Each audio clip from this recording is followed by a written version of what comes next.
Bonjour mesdames, bonjour mesdemoiselles, bonjour messieurs. Un conseil des ministres vient de s'achever, tenu ici même au palais de la présidence de la République à Abidjan, et présidé par son Excellence M. Alassane Ouattara, président de la République, chef de l'État. Ce conseil avait à son ordre du jour des mesures générales, un projet d'ordonnance et des projets de décret, des mesures individuelles ainsi que des communications.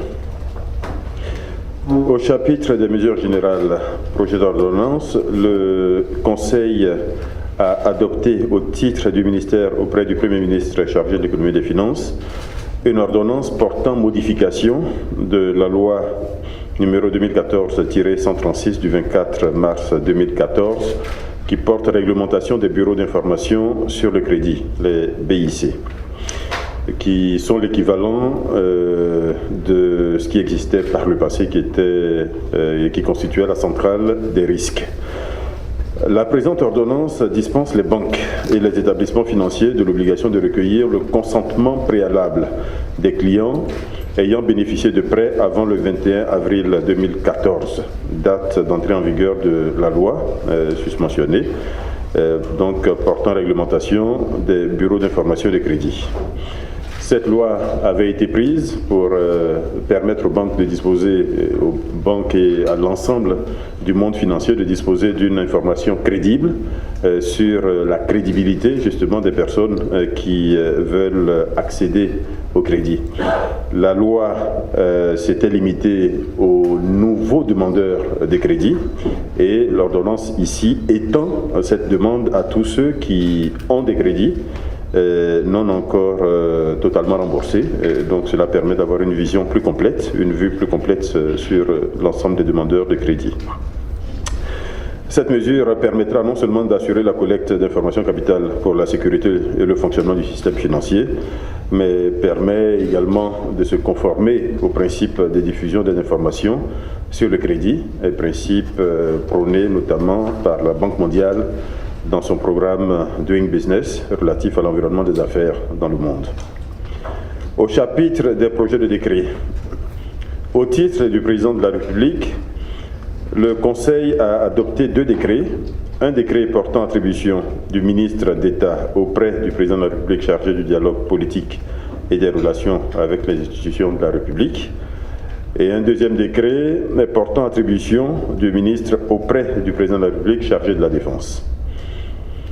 Au titre du Premier ministre, le Conseil a adopté un décret portant attribution des membres du gouvernement.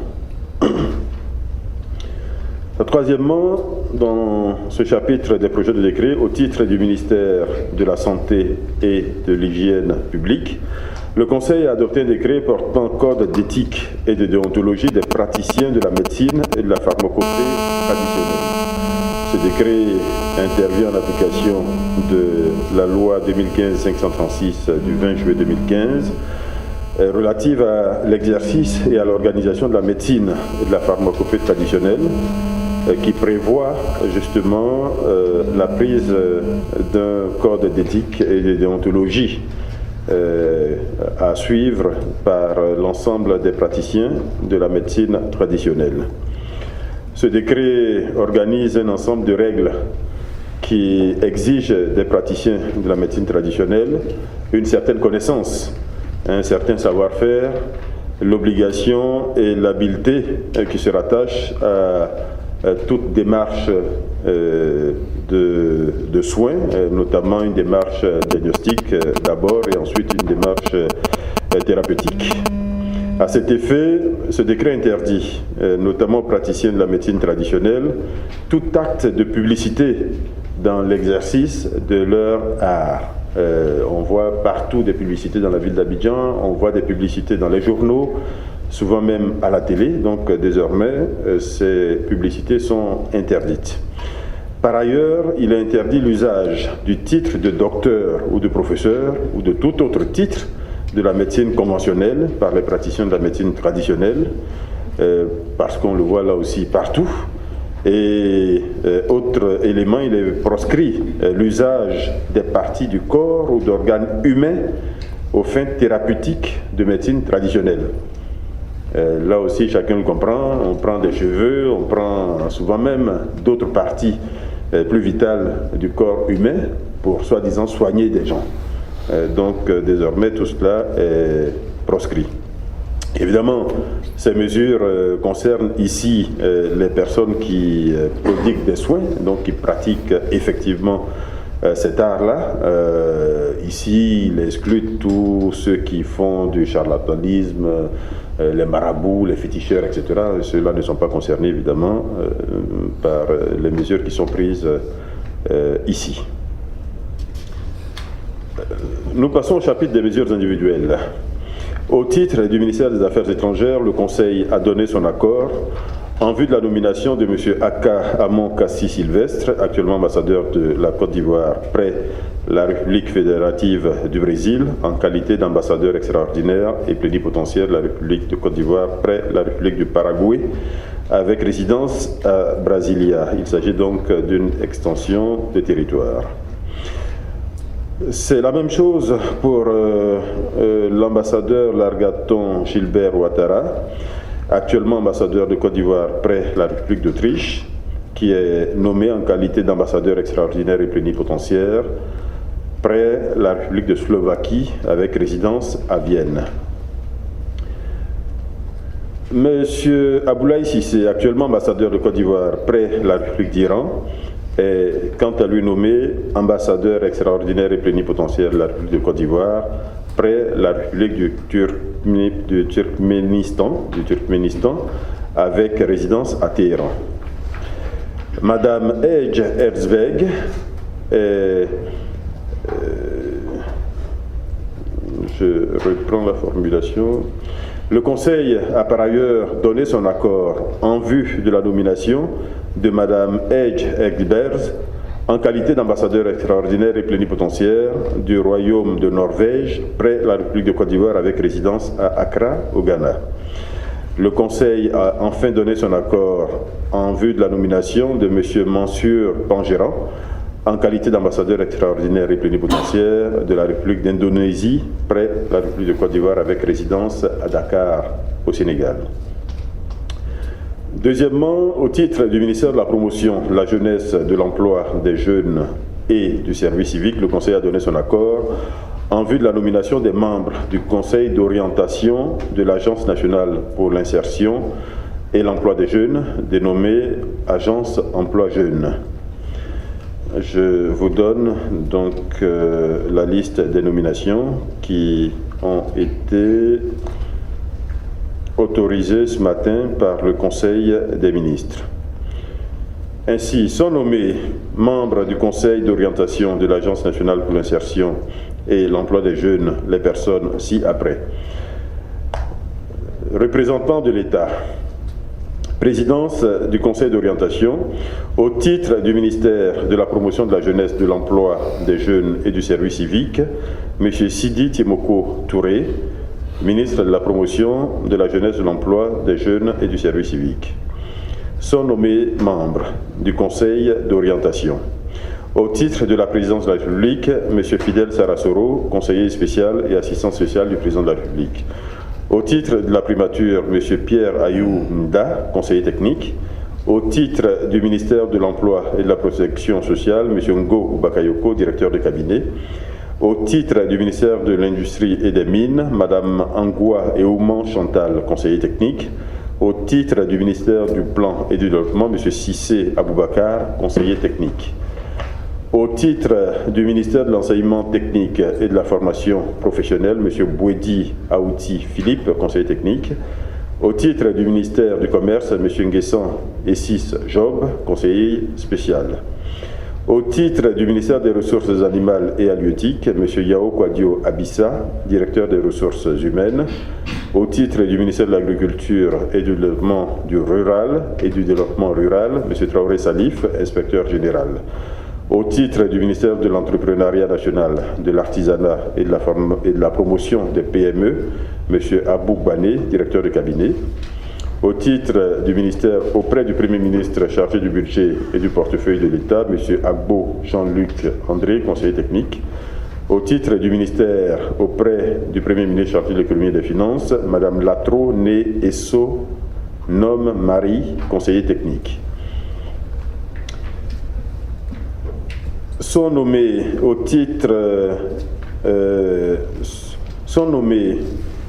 représentants du secteur privé au titre de la Confédération générale des entreprises de Côte d'Ivoire, M. Mar Mao, président de la Commission sociale et emploi.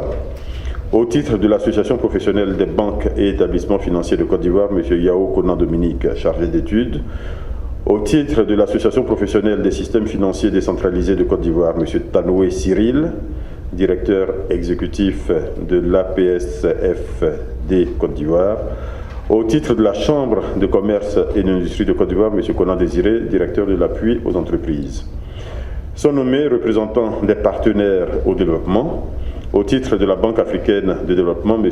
Borel Foucault, économiste senior. Au titre du Programme des Nations Unies pour le développement PNUD, M. Idrissa Diagne, économiste principal. Au titre de l'Organisation internationale du travail, OIT, M. Kavunga Kambale, analyste de programme. Et au titre de l'Organisation des Nations Unies pour le développement industriel, ONUDI, M. Issouf Ouattara, chargé de programme. Nous passons au chapitre des communications. Au titre du Premier ministre, le Conseil a entendu une communication relative à la mission conduite par M. le Premier ministre à Davos en Suisse du 20 au 23 janvier 2016 dans le cadre du Forum économique mondial. Comme à son habitude, le Premier ministre a présenté les avancées de notre pays dans les différents secteurs sociaux, politiques, socio-économiques, réaffirmer la volonté de la Côte d'Ivoire de faire du secteur privé le moteur de son développement économique. En marge de ce forum, le Premier ministre a rencontré un grand nombre de personnalités, dont son homologue de la Tunisie, ainsi que le secrétaire général de l'Union internationale des télécommunications. Par ailleurs, le Premier ministre a rencontré des chefs d'institutions et d'entreprises à qui il a présenté les atouts de notre pays en matière d'investissement privé. Deuxièmement, au titre du ministère d'État, ministère de l'Intérieur et de la Sécurité, le Conseil a adopté une communication relative à la candidature de la Côte d'Ivoire à la présidence de l'Assemblée générale de l'Organisation internationale de protection civile, OIPC. Le Conseil a autorisé donc la présentation d'une candidature ivoirienne à la présidence de cette organisation. À cet effet, le directeur de l'Office national de protection, le directeur de l'Office national de la protection civile, l'inspecteur général de police Kili Fanyindi Fiacre Adam, président en exercice du comité régional pour la gestion des catastrophes en Afrique de l'Ouest, a reçu, au regard de son expérience et de sa connaissance du milieu mondial de la protection civile, l'accord du Conseil pour être candidat de la Côte d'Ivoire. Donc a reçu l'accord du Conseil pour être candidat de la Côte d'Ivoire à la présidence de l'Assemblée générale de l'OIPC. Au titre du ministère des Affaires étrangères, le Conseil a adopté deux communications. La première est relative au paiement de la contribution financière de la Côte d'Ivoire au budget de l'Union africaine au titre de l'exercice 2015. Et la deuxième est relative au financement de l'étude de faisabilité, de la création et de l'établissement en Côte d'Ivoire de l'école panafricaine de la paix. Le Conseil a, dans ce cadre, autorisé le déblocage exceptionnel de $35 000 US à titre de contribution de notre pays pour la réalisation de l'étude de faisabilité de ce projet. Ce centre de haut niveau, placé sous l'égide et bénéficiant de la coopération et du soutien de l'Union africaine et de l'UNESCO, sera créé et localisé au sein de la Fondation Félix Houphouët-Boigny pour la recherche de la paix à Yamoussoukro. Quatrièmement, au titre du ministère des Affaires étrangères, le Conseil a adopté une communication relative au soutien à la candidature ivoirienne à la Commission du droit international, CDI des Nations Unies. Au cours de cette année 2016 auront lieu les élections des nouveaux membres de la dite commission et à cet effet, le Conseil a décidé de soutenir la candidature de M. Cissé Yacouba, docteur en droit international, avocat au barreau d'Abidjan. Cinquièmement, au titre du ministère de l'Industrie et des Mines, le Conseil a adopté une communication relative aux travaux de la 55e session ordinaire du Conseil d'administration de l'Organisation africaine de la propriété intellectuelle, OAPI, et de la conférence diplomatique pour la signature du projet de texte portant révision de l'accord de Bangui qui se sont tenus à Bamako du 7 au 14 décembre 2015. Une délégation conduite par le ministre de l'Industrie et des Mines a représenté notre pays à ces différentes réunions. À l'issue de cette conférence, le nouvel acte de l'accord de Bangui a été approuvé et signé. Ce nouvel accord sera transmis au Parlement pour ratification dans les prochaines semaines. Toujours au titre du ministère de l'Industrie et des Mines, le Conseil a entendu une communication relative à la grève sur les sites de production de la société sucrière SUCAF à Ferké. Depuis le vendredi 8 janvier 2016, les sites industriels et résidentiels de SUCAF à Ferké 1 et Ferké 2 ont subi de la part de certains travailleurs une grève illimitée, sans préavis et sans l'accord des syndicats. Cette grève, qui avait pour objet des revendications salariales et la dénonciation de l'externalisation de certaines activités de la société, s'est traduite par des menaces de représailles à l'encontre des employés qui, eux, désiraient travailler, et à l'encontre également des familles de ces employés qui désiraient travailler. Malgré un accord intervenu le 21 janvier 2016, des affrontements ont malheureusement eu lieu le vendredi 22 janvier entre les grévistes et les forces de l'ordre. Ces affrontements ont occasionné des dégâts et des préjudices corporels, aussi bien du côté des manifestants que de celui des forces de l'ordre. Toutefois, à la suite des actions qui ont été menées par les autorités préfectorales, par les élus, par les ministres chargés de l'industrie et de l'emploi, par les chefs coutumiers, en concertation évidemment avec la direction de la SUCAF, on peut dire aujourd'hui que la crise est passée et qu'une accalmie est observée sur les différents sites. Les complexes ont en effet repris leurs activités depuis le lundi 25 janvier dernier. Le Conseil condamne les actes de vandalisme, de sabotage et d'agression qui ont occasionné les dégâts que j'ai mentionnés plus haut, adresse ses vœux de prompt rétablissement aux blessés et encourage la négociation en vue de parvenir à un accord entre toutes les parties qui sont concernées. Septièmement, au titre du ministère des Transports, le Conseil a adopté une communication relative à la compétitivité de l'aéroport international Félix Houphouët-Boigny d'Abidjan. Dans la dynamique des réformes engagées par le gouvernement pour hisser cet aéroport au niveau des standards en vigueur dans les meilleurs aéroports dans le monde, le Conseil a arrêté les mesures suivantes. 1. La suppression des taxes trésor, donc 1000 francs CFA par passager, et la suppression de la taxe trésor, 1000 francs par passager, et de la taxe solidarité nationale, 2000 francs par passager. La réduction de moitié de la taxe touristique, qui passe de 8000 francs à 4000 francs sur les vols internationaux. La suppression du prélèvement de 10 000 francs CFA et son remplacement par une redevance de 5 000 francs à percevoir par l'ANAC au profit de la police nationale pour l'acquisition d'équipements nécessaires à l'identification, au contrôle des passagers et à la connexion au réseau Interpol.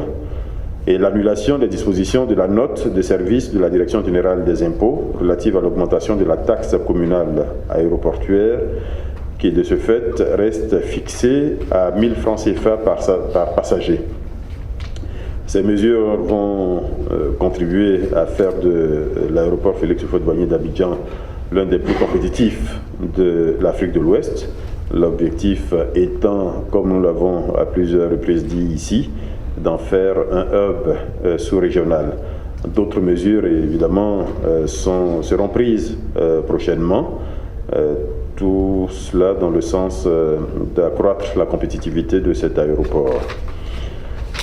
Au titre du ministère de la Santé et de l'Hygiène publique, le Conseil a entendu une communication d'information relative aux premières assises nationales du médicament et des produits de santé, assises qui sont tenues le 11 et 12 décembre 2015 à Rabat, au Maroc. Ces assises ont permis aux responsables du secteur pharmaceutique marocain, à leurs homologues africains, de faire l'état des lieux des politiques pharmaceutiques nationales et d'échanger sur le rôle des parlements dans la mise en œuvre de ces politiques. À l'issue de ces assises, un protocole de coopération dans le domaine des médicaments et des produits de santé a été signé entre le Royaume du Maroc et les pays d'Afrique francophone qui ont pris part à ces assises.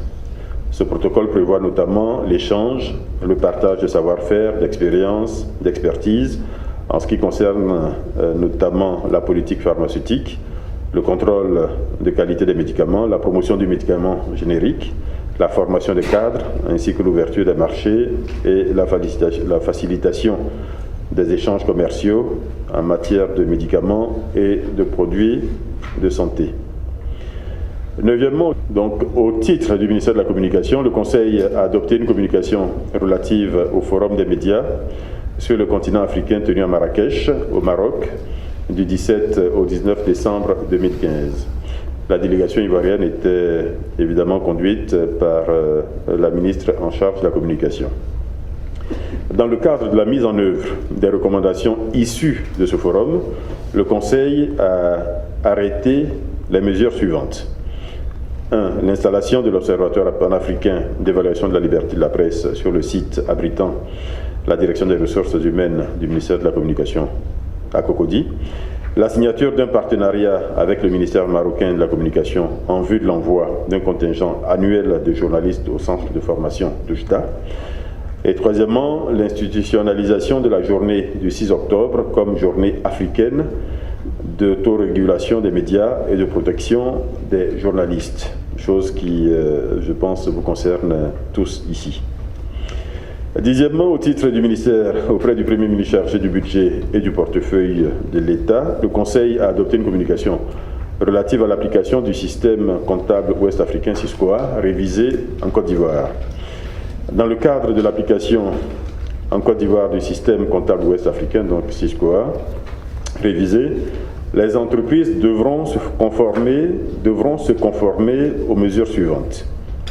Premièrement, présenter l'ensemble de leurs états financiers se rapportant à l'exercice clos au 31 décembre 2015 selon le référentiel comptable OHADA.